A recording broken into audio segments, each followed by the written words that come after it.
Dinah Chapman, welcome to Paper Napkin Wisdom. I'm excited to have you here today. Thanks, me too. I'm excited to be here. So, you shared a great paper napkin with me, and you censored it, but we're not going to censor it here. So it says it doesn't if it doesn't set your fucking soul on fire, it's not worth it. Why did you share that with me? Yeah, I feel like this last year of my life, I have made a lot of really big changes and leaps and decided that, which I've done a few different times throughout my career, made those big leaps and decided if I'm not investing my time and my energy in shit that really just sets me on fire and that is passionate for me and that I love, it's not worth it at the end of the day. I think once I had kids, that like really set in for me of just like time is my most valuable asset. And I want to make sure I'm investing it in things that just really fucking set me on fire. I love it. So, does so setting you on fire, um, that idea, is it always like the first thing that I thought of is it always a positive, or is it just like I need to get out of something? Is it like is it a push and a pull, or is it just a pull? Good question. Yes, as I say, set me on fire. I'm like, as a mom, you think that sometimes during the day, but like set my fucking soul on fire for me is always in a good way, but sometimes good things come through fire. It's like really hard to get there. You have to make some sacrifices or take some concessions. Like there's a lot of layers to it, in my opinion, but the core of like wanting to invest my time in things, and if it doesn't set your soul on fire, not being worth it, it's all positive. Yeah. So what does how did you first come? I mean, you talked about being a mom, making you more aware of how valuable your time is. And I'm not just talking, like jokingly about the 3 a.m. feedings and, my Totally. babies at night, because then Yeah. sleeping time becomes very precious in those moments. But I'm talking about overall, like, so being a mom helped you make that realization, right? Yeah. Just the time in general, you mean? Yeah. About how precious your time was. Yeah, it's a mixture of like I time slows down and speeds up at the same time, especially when you have children. And not that it wasn't moving quickly prior to me having kids, but I always had carved out time. You have more time when you only have yourself to focus on. And so you can make time for things. And then once I had kids, I realized like, wow, life's moving so quickly. They're growing up so fast. The stages are moving so quickly. But then sometimes you're like, oh my God, that day felt like a year. And like time is moving really slowly at the same time. So there is a push pull in that sense of time and how precious it is. And just also realizing like you also would devote so much time to your work. You realize once you have things that are you're responsible for, ties to you essentially, you realize like where the majority of your day is going. And that's when I realized too, just like, wow, once you have kids and you're trying to be mom and work and you're all the things at once after now having these like huge in time commitments and investments, Mhm. that's when it really hit me in like a bigger way of time being my most valuable thing because it's time with my kids, time to develop to a business, time for myself, time to sleep. All of those things kind of like play a factor. So how did that change? So did the business come before the realization, or did the business come after the realization, after the napkin? Well, I was very ambitious when I started my company because I was on maternity leave from my corporate job. So I thought I had time. I was like, I'm going to be on mat leave. I'm not going to be working. New first time mom, like, hello, that was ambitious. And so it all kind of hit at once, honestly, because the business with the the new stage of motherhood I was entering. Plus, I was still working in corporate. So, probably like perfect storm for me to Yeah. realize I had a lot of time on my hands to very little, and I was juggling a lot at once. And is that where you sort of are talking about how time slows down and speeds up at the same time? You were living this sort of like weird reality around time. Yeah, like, and I think a lot of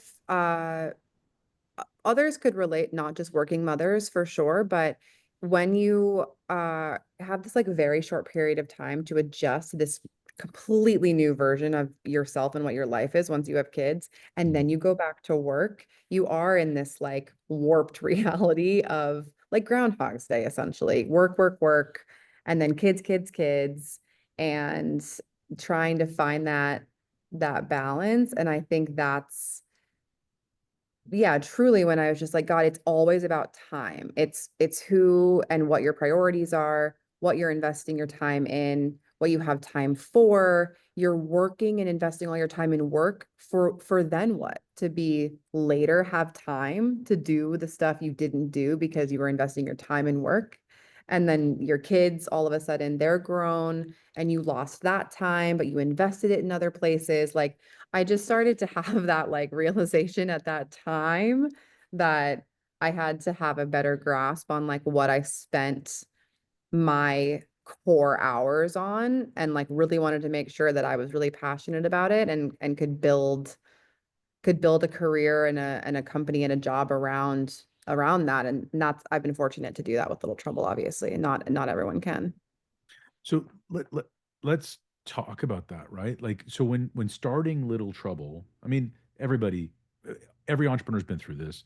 There's a whole bunch of really fun things that bring us toward the business that we really love to do, that we would do all the time. And then there's other things about the business that aren't as much fun. Are you saying that setting your soul on fire means that you only pick the stuff that you like within that too? Or how do you differentiate those kinds of things? Yeah, no, good question. I think that if it was always the good, I mean, amazing, but so unrealistic, right? And like you can't it'd be very challenging to get to that stage if everything was just like easy daisies and rainbows. But I think that it's if if the if the day in and day out, the core of what you're doing, if you don't love what you're doing, that's like the critical part of it. If you don't love what you're doing, and if it's not really like setting your soul on fire in whatever way that is, whether it's creatively, mentally stimulating, um, surrounded it with something you love or a cause you love, the work you put in is worth it on a different level. Like I could be prior to starting my own company, I was really, really invested in the companies I worked for. Like I enjoyed the work. I put in a ton of time and I enjoyed what I got out of it, the job satisfaction. But at the end of the day, like that for me, working for somebody else, building someone else's dream wasn't doing it for me. At Mhm. the end of it, I always was like, okay, but when I can do it for myself, or when this is mine, and these hours are going into my building my future and my dream, like that's what it's still just as hard and it's grueling and honestly way harder when you're doing it for yourself. But it's the concept of all that hard work. The end goal is setting, like that's what sets my soul on fire. The creativity, the build, the hustle, like and then being able to like reap that reward, all of that goes into it. So it's definitely not just like picking and choosing the good stuff. And if it's not fun, it's not worth it. But Yeah, it's so you're like, not saying that. You're not mm-mm, saying no, every single task has to be, sunshine and no, lollipops. You're no. some of it's a bit of a slog. What it Way more feels of like it than I realized. yeah. But the other side of it, what you're saying is making that vision come true. That's what sets your soul on fire, right? Yeah, fully Seeing it come along. working towards it. So when when you started, when you started this, like creating a clothing brand, not easy to do, right? There's a whole bunch of moving pieces. Is this something that you knew before starting, or did you figure it out when you started? I never thought it would be an easy road, but to be honest, when I started Little Trouble, I was thinking it was going to be like an Etsy side hustle. Like I was like, Mm. I'll just kind of do this on the side. I was working as a marketing director for a large skincare company, managing a team of 13 people. And I was like, again, first time mom, very ambitious, on maternity leave. Like I got time on my hands. And I'd always wanted, like, had that entrepreneurial spirit since I was a kid, like selling Mhm. wrapping paper, on the golf cart to my Right. neighbors. And I, but I didn't realize, uh, a, that it would grow and scale as quickly as it has. And then B, the things I thought would be challenging sometimes have been easier.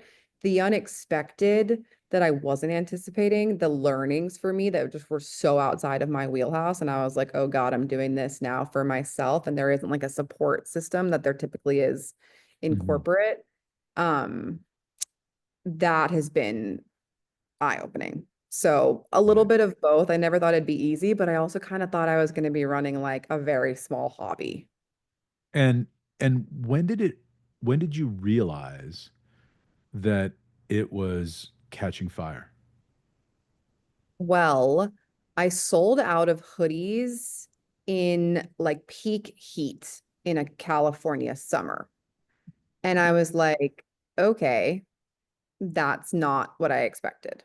I kind of Mhm. thought again I was going to like have this inventory for a long time, see how it goes and we sold out really quickly. It caught wind on social media. And then I was Mhm. like, okay, cool. See if I can like do it again, place to reorder a little bit bigger. And then it just kept selling out. And I kept catching the eye of like a few creators here and there, or just like really good social media traction. I had some like viral videos on TikTok unbeknownst to me. Um, and so probably, but still, I was so head down in corporate at the time, still in my role. My role required so many hours that I Mhm. was just still kind of like, it has viability, but it's also just cool and I'm gonna like get to it eventually.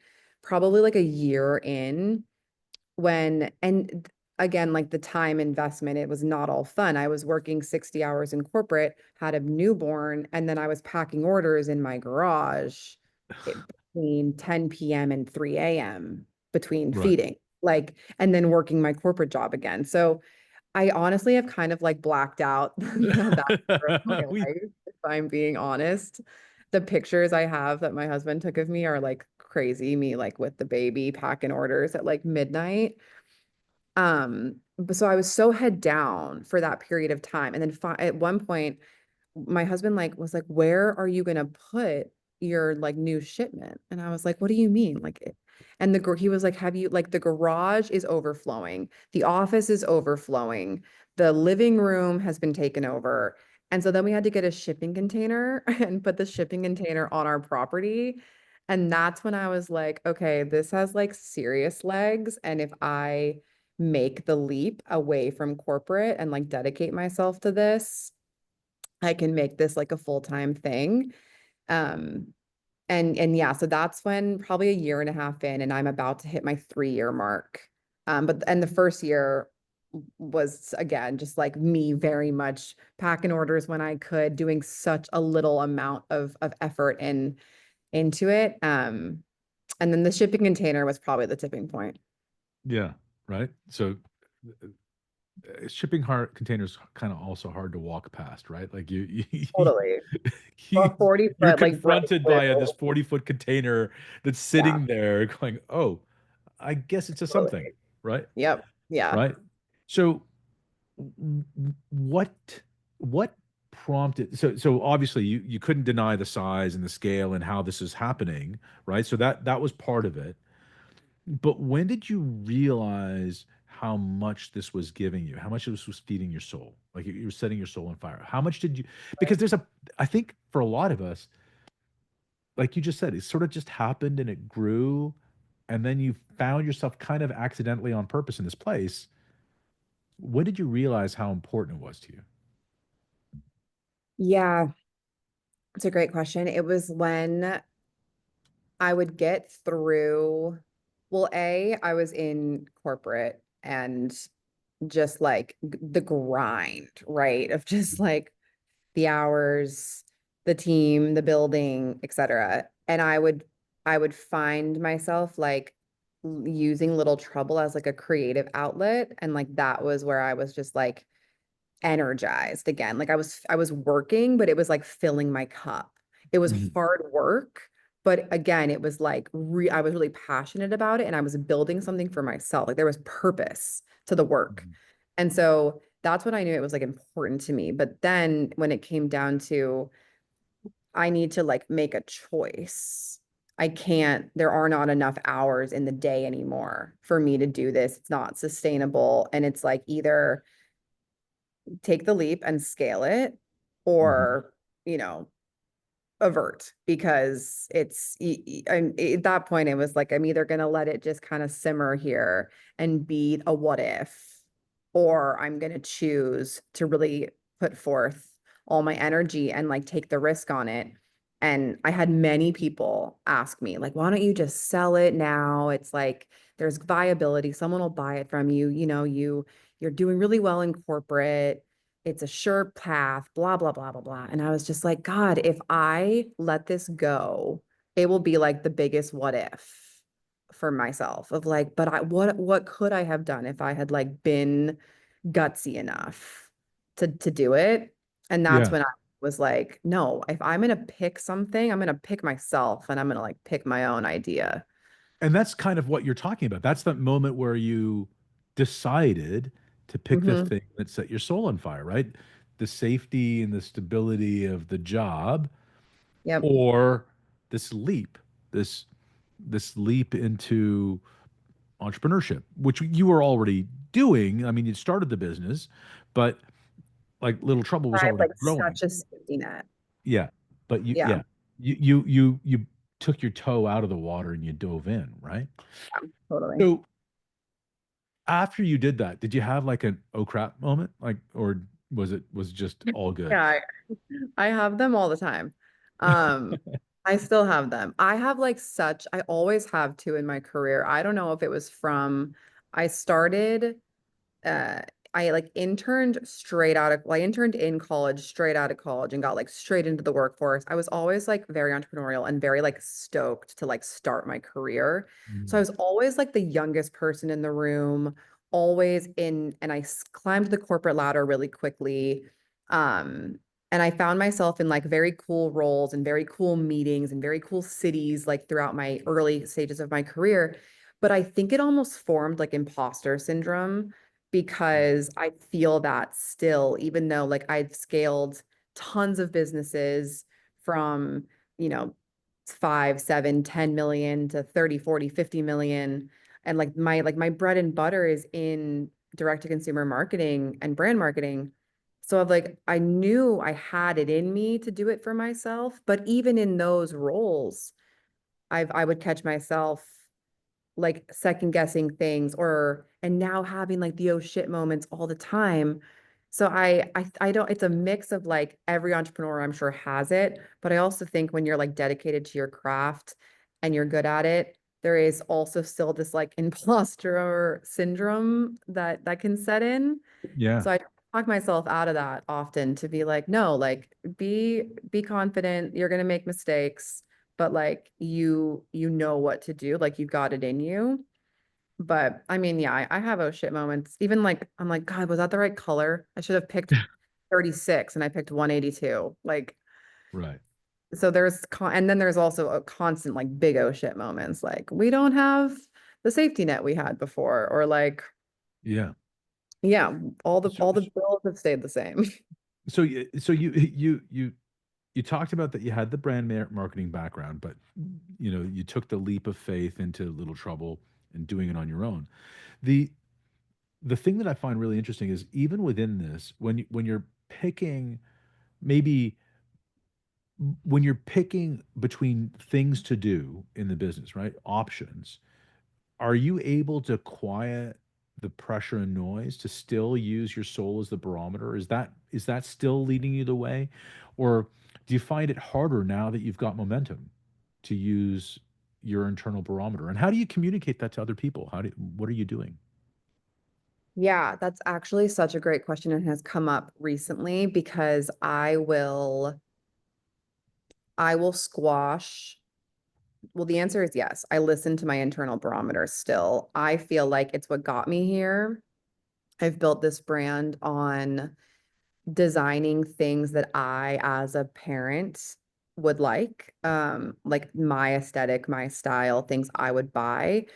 It's easy to have other people try to influence what you develop, what you design, how it fits, the quality, like all of those things. And I was just on a call saying like I am relatively known for squashing something that maybe would sell well because of the price difference, but it comes at a cost or and but I just am like I don't like it. I don't like it for the business. I don't like it for the brand. I don't want that to be the connotation or the association or the quality. So it is still easy for me to like quiet those other opinions and really stay true to like what I have as the vision.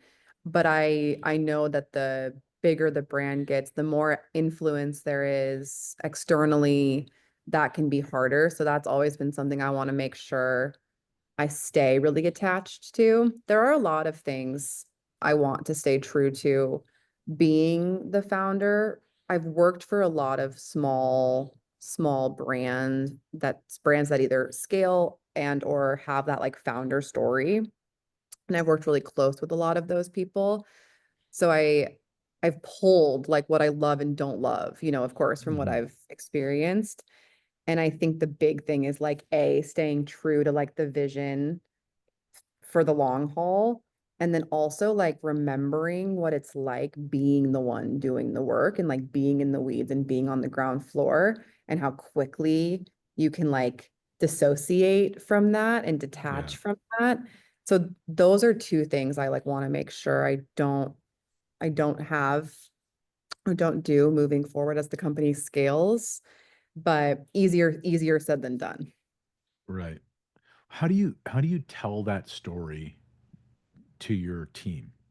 Like how do you share that fire with the team? What are some stories that you share, or do you? Well, currently,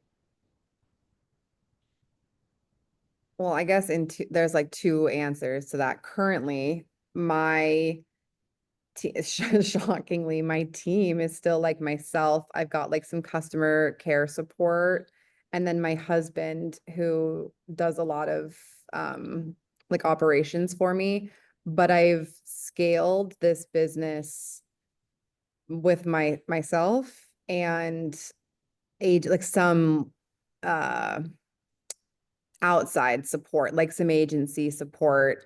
But building a team is like critical this year. I've just Mhm. held off basically as long as possible, for a multitude of reasons, but one of which is like I really want to make sure I'm in a position where when I start to build a team, I'm able to offer the things I know are like very critical. So that's been a really large part of like wanting a little trouble to get to a spot where I'm not just bringing someone on for like a really low hourly rate to just like help me or like multiple people at that to help me. I want to be able to offer someone like a really amazing place to be, a place that I would want to be. And Again, so, this is like interesting to me because it's again one of the things that I love about how you built Little Trouble is you built it for stuff that you wanted to have for your kids, right? And I think that we're our best when we are for others what we needed in the world. And you're doing that with the brand, but I like how you're extending that even to how you will build your team. And I think it's also an interesting statement about where we are now that you can find ways to scale a business pretty aggressively without the traditional large team, right? You've aligned yourself with vendors and suppliers and partners and agencies that share your values. And you can do it that way too, right? Yeah, it's crazy. I was just talking to my husband actually about how I've been brought in at this stage to other companies several times, and they have teams of like 15, 20, 25 people, like full warehousing teams, marketing, small marketing team, but I was always brought in to like head up or build a marketing team. But I Mhm. think that, and that's when like the imposter syndrome, I'm like, get out of here, because the company is at this stage where like I was brought in at this stage with amongst a team of people, and it's still just me. And Right. so but yeah, to your point, it's there are so many ways. The hours, you've just got to like put in the work. But if you align yourself with, yeah, the right partners, there's so many things you can like outsource, but like keep close knit. But I do wear a lot of hats, so I'm excited to like build the team. Yeah. Um, but I just want to make sure that when I do, the offer I have for someone is is like really comprehensive and fits their lifestyle and is what I would be proud of saying, like, I'm hiring for X and like this is what you're going to get working with me. And it's what I want to be able to maintain as I scale the brand. It's like very important to me when I build the team. And I also like the fact that, you started off with this idea that I'm just going to sell this stuff on Etsy, small. You leaned into what you knew and you did it. You offer something of value. So that you didn't wait for I know you said you were on mat leave, so that was the perfect time. But I have three kids, and there was no perfection. Careful There was timing. no Oh, perfection around those times. Uh, but so you started it then. You started off small, so you didn't wait. Like you didn't go raise a bunch of money. You didn't wait. You just took a step and then took another step and then another step, right?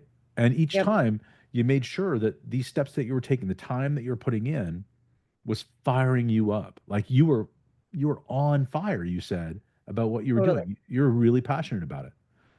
That's why it's like you can make the time for the passion project and the thing that like lights you up. Like if it that and that's what I really mean at the end of the day with my napkin is if it's a drag, it's going to be a drag. Like Right. if it just is, there's nothing motivating about it, nothing is uh yeah, like exciting you or lighting you up, the whole experience is probably going to be a drag. And Right. when I was thinking about time, it was just like I don't want to look back and say like, God, that was a drag, or I just had to like get through that. Mm. Like I want to be building. It's really hard, but I want to be building and have something that's like really creatively inspiring and like passionate for me. That's what I want. And that's all part of the like if it lights you up, this is where to invest the time. And there wasn't a right time to your point. I was just like, if not now, when? That was Right. kind of how I chose. If I don't do it now, when am I going to do it? And then, yeah, I have one foot in front of the other. And then I just kept saying, like, I'm going to choose myself. I'm going to invest in myself. And if I put in, yeah, the time and the energy, it's going to work out. That's awesome. We've been asking every guest to pay forward some gratitude that we got from an early guest of ours. Many years ago, we had John Rulin, who is the best-selling author of a book called Giftology. He started a movement around gratitude, and his napkin to us was "What you appreciate appreciates." He suddenly passed away um, recently, and to honor his memory and his legacy, we're asking everyone to shout out, give some appreciation to somebody or something that has been instrumental or timely. So, is there anybody that you'd like to shout out? Yes. Um, can I shout out two people? Of course. Does that work? I would shout out my husband first and foremost, just because the building years are really challenging. You need a lot of support in those years, especially when you're building during young childhood years as well. When I mentioned earlier, like sacrifice, concessions, like it's all part of it. It's not just like what you see on social media of building a brand. And, I live abroad and it looks like it's the cool thing running a business from your computer. It's what everyone wants, right? But there's like such a different side of it on the back end. So just like gratitude to sticking it out and like being positive and supportive through that as we're in these building years. Um, but then like a collective call out to the women I've been able to manage and mentor in my previous lives. They've like really shaped me as a person, as a leader, and how I want to build and shape my company. And I wouldn't have the forward thinking ideas or the the hustle or the desire to build what I want to build if it wasn't for them. And I think that good people give back to mentors the same way. Like everything's very reciprocal. And so I'd shout out all of the really cool women that I've worked with or managed in the past. I love that. That's great. Thank you for doing that. And thanks for joining me, Dinah. Yeah, thanks so much.